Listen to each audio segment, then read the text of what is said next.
Well, Richard Southern joins us now live from the 680 Business Newsroom. Richard, how are you? I'm great. Lovely to see you, Cynthia. You as well. Now, I'm really excited about this news. So one of the biggest Broadway musicals is coming to Toronto. I'm dying to see it, but it's not going to be cheap, is it? Better save your pennies. I'd love to see it, too. So much talk about this. You know, it won all the Tony Awards. It's Hamilton, and it was a big hit on Broadway. And, yeah, it's coming to Toronto. Prices, we now know, will range from $50 to $250, with a select number of premium seats going for $500. Cynthia, my goodness, $500. Ouch.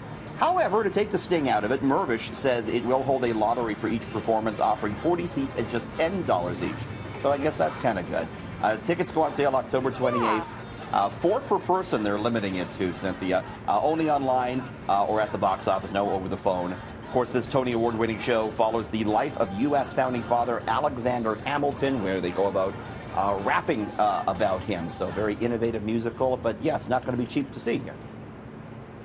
Well, and I'm sure it's going to be worth every penny, but like you said, start saving them up now, right? And I bet it will. The tickets will sell out. Absolutely, and you're going to see them on the third-party sites too, Cynthia.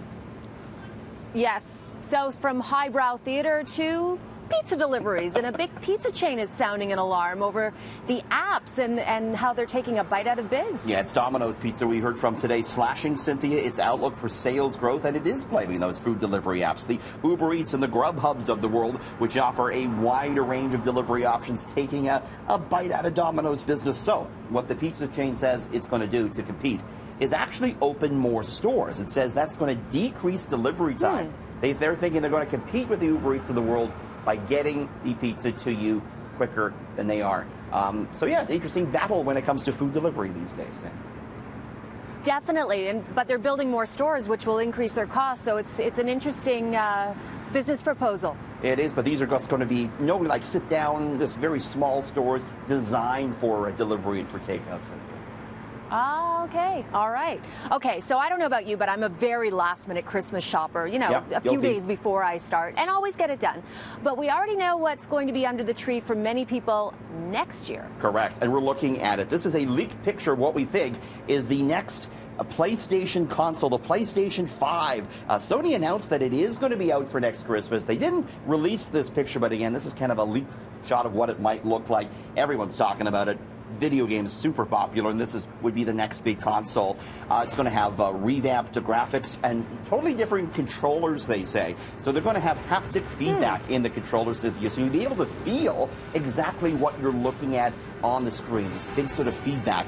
Company also says it's going to have a solid-state hard drive for faster loading. You don't have to load the entire game. For instance, they say you can load just the multiplayer mission to speed things up. No pricing information yet. We know Microsoft is also going to come out with their Xbox console. So that's next Christmas, a big battle of the video games coming up, Sven. Oh, that'll be interesting. Lots of people will love that. Okay, before we go, you have an update on gas prices and some other business stories you're going to tell us about later in the show. Correct. No change to gas prices tonight, so I guess we'll take that, Cynthia. And coming up just after 6:30, we got some big news from the solar system. Saturn is now a record holder, that gas giant. We're going to tell you why coming up on City News after 6:30.